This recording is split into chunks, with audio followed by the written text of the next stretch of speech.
Hello beautiful people! Sabi nga sa kanta, bagong taon ay magbagong buhay. Yaman din lang bagong taon na, panahon na din siguro para umpisahan mo ulit ang bagong disposition mo sa buhay.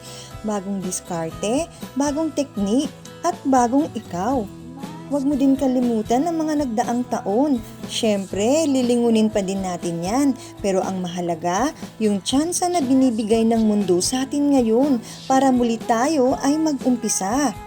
Yung nagdaan 2023, yun ang taon mo ng survival.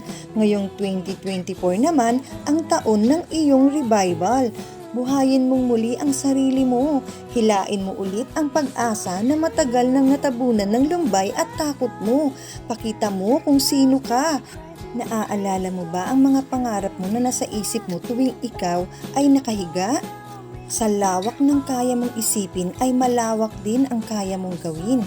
I-conserve mong mabuti ang energy mo. Paano? Sa halip na labanan ng nakaraan mo, gamitin mo na lang ang energy mo to build your future. Ngayong taon, ang panahon para mabuhay ka naman sa buhay na maging proud ka sa sarili mo. This year, uulan ang opportunity sa buhay mo. This year, magiging mayaman ka. Pero hindi yan mangyayari kung iisipin mo lang ha. Bumangon ka at kumilos ka. Hayaan mong mahiya ang kalawakan sa tindi ng puwersa na binibigay mo para maabot mo ang buhay na inaasam mo.